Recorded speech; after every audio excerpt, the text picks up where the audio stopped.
안녕하십니까. 한반도 안보전략연구원 부원장 박성호입니다. 오늘은 지난 유튜브에 이어서 일본의 잃어버린 20년, 왜 일본이 부동산 가격 버블이 그렇게 붕괴됐는가, 거기 원인과 그 결과를 좀 더 상세히 살펴보도록 하겠습니다. 일본은 1985년에 뉴욕에 플라자 호텔이 있는데, 플라자 호텔에서 G5 재무장관들이 모여서 합의를 했습니다. 그 합의 내용이 뭐냐면은 일본의 엔화를 올려라, 그리고 독일의 마르크도 올려라. 그래서 거의 일본 엔화는 251엔에서 122엔까지 올리게 됐습니다.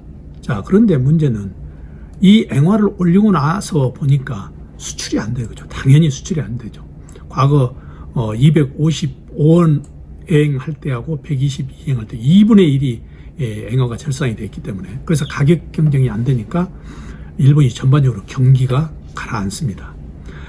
일본이 경기가 가라앉으니까 일본 정부는 여기에 대비해서 내수를 확대하는 정책을 써가지고 금리를 2% 인하시켜가지고 2.5% 수준으로 금리를 유지하게 됩니다.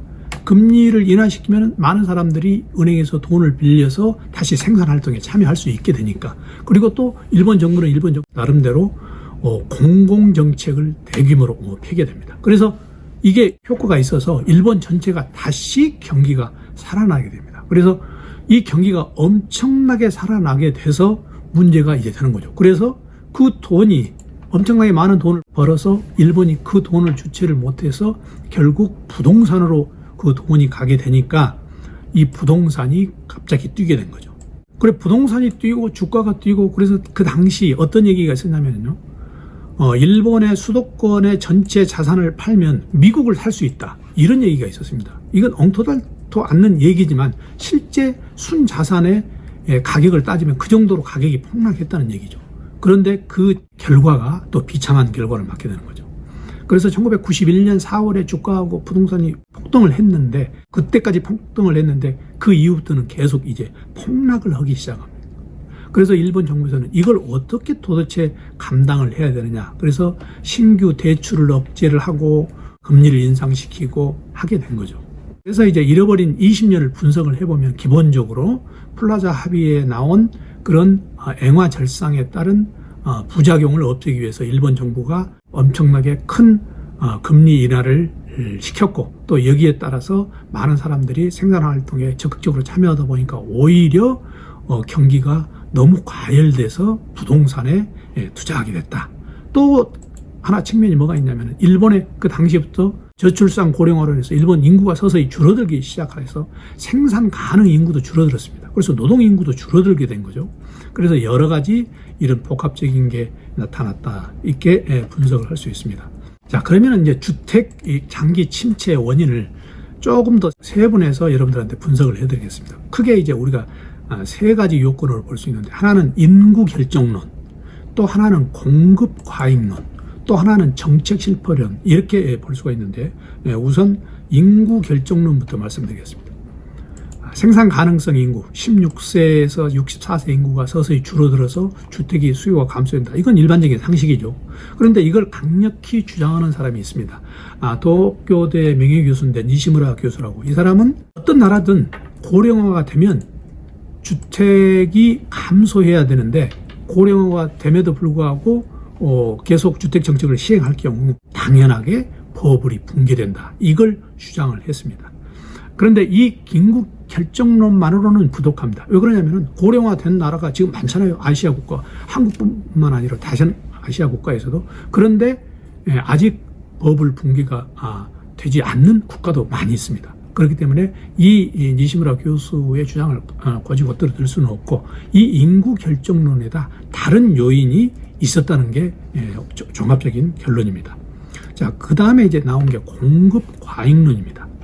일본은 우리 한국과 조금 더 다른 여러 가지 주변 환경이죠. 일본은 지진이 많이 일어나기 때문에, 일본은 지금 대부분 주택들은, 일본의 시골의 주택들은 기와로 되어 있는데, 이 기와로 되어 있는 게 지진에 너무 약하죠. 그렇기 때문에 신축 주택은 맨션, 우리로 말하면 아파트인데, 이 맨션 주택이 많습니다. 철근 콘크리트로 짓고 거기에 내진 설계를 아주 잘해서 새로운 주택이 많이 들어선다는 겁니다. 그래서 일본에서는 이 공급 과잉이 어디서 나오냐면 지진에 대비해서 집을 바꾼다, 이런 개념이 또 추가돼서 일본은 특별한 사정이 있었던 거죠. 그래서 과거에, 그러니까 기와집 이런 거는 거의 빈집으로 남아서 그 빈집이 13% 되고 아마 2030년에는 빈집이 30% 정도까지 되지 않을까, 그런 얘기도 있습니다. 그래서 이 일본이 공급을 너무 많이 했다. 예를 들어서 주택 버블이 붕괴됨에도 불구하고 계속적으로 주택 공급이 많아졌습니다, 일본은. 그래서 이 공급 과잉론이 오히려 더 부채질했다, 주택 버블 붕괴를, 그런 얘기도 있습니다.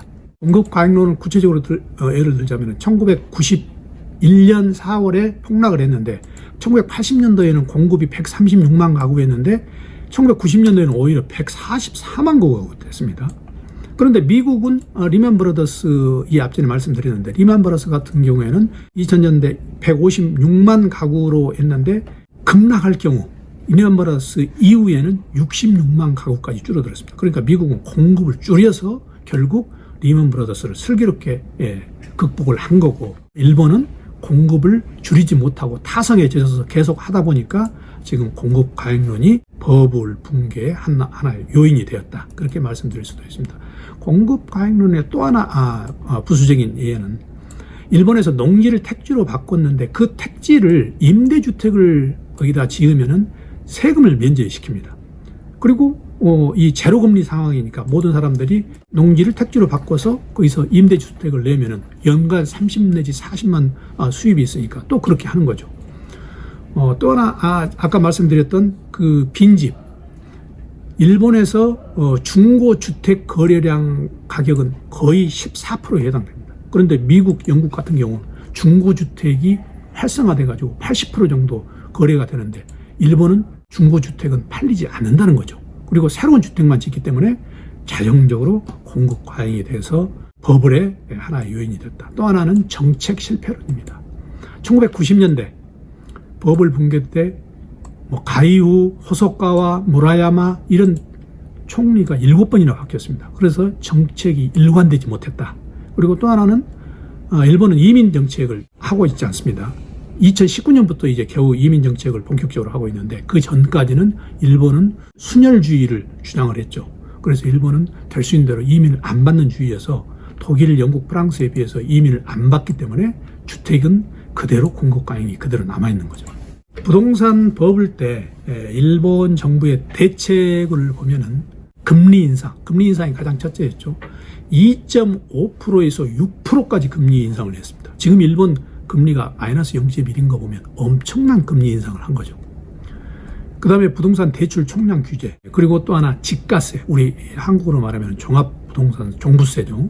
종부세나 재산세에 해당되는데 이 집가세를 신설을 했습니다. 그리고 부동산 가격을 현실화하고 지금 한국 정부에서 하는 그 내용을 그대로 그 당시에 했던 거죠. 그런데 실패 요인을 분석을 구체적으로 해보면 정책의 타이밍이 늦었다. 전체적으로. 왜? 1984년에 이미 주택은 다 올랐는데 그 제도는 1990년부터 계속 토지기본법 제정하고 그래서 이미 한참 내리고 있는데 정책이 그때 시행이 됐다. 그래서 정책이 기본적으로 늦었다는 거죠.